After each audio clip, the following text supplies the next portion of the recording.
जय श्री कृष्ण, जय राधे। आज बात कर रहे हैं आत्मा नया जीवन लेने के लिए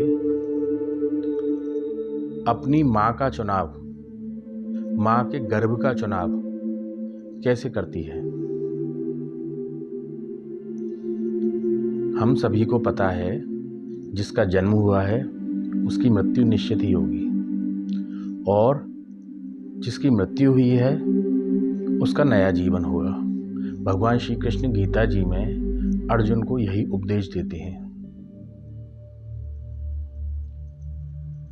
आज वीडियो का पर्पस है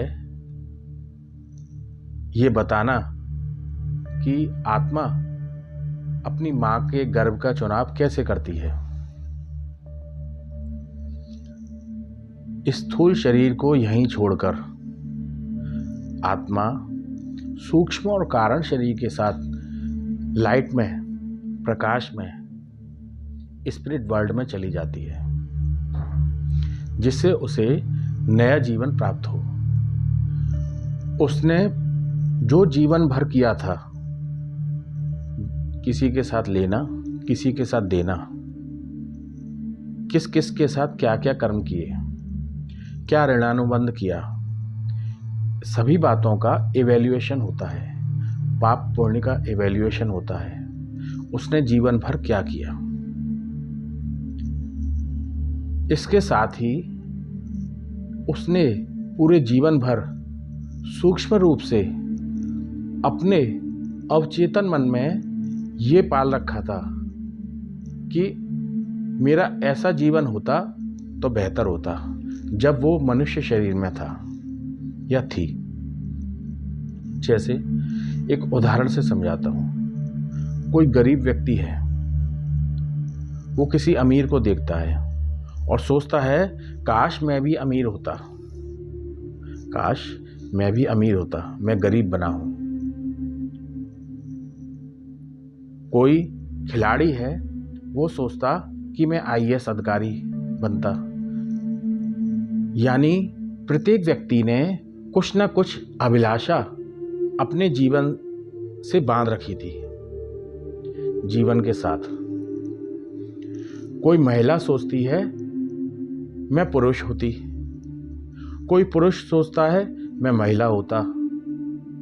इसी प्रकार पूरे जीवन भर कुछ ना कुछ व्यक्ति सोचता है मैं ये होता तो बेहतर होता, मैं ये करता तो बेहतर करता, ऐसा सोचता है।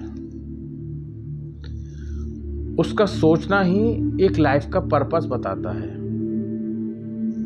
वो कहता है कि मैं नौकरी कर रहा हूँ, जीवन भर किसी ने नौकरी की। वो सोचता है लाइफ के किसी पड़ाव पर जाके मैं यदि व्यापार करता तो ज़्यादा अच्छा जीवन होता, मेरे पास बहुत सारे पैसे होते, ऐसा सोचता है।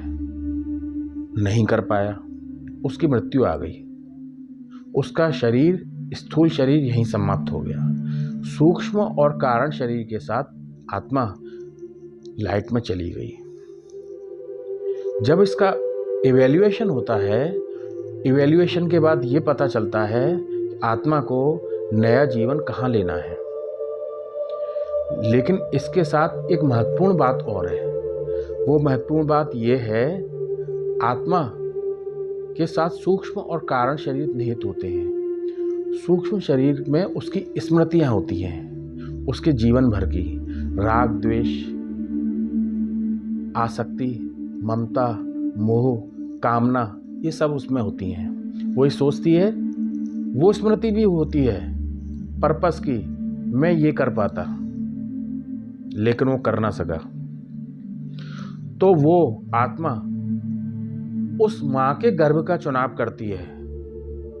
अमूमन माँ के गर्भ का चुनाव जो हायर स्पिरिट्स होती हैं, जैसे संत हुए, महात्मा हुए, उनकी कुछ अभिलाषा रही हो तो वो चुनाव कर पाते हैं। लेकिन कुछ पार्ट में जो सोल बहुत प्योर है, इन्होंने अच्छा जीवन जिया, पुण्य कर्म किए, उनके पास थोड़ी चॉइसेस होती हैं अपने माँ के गर्भ का चुनाव कर सकें।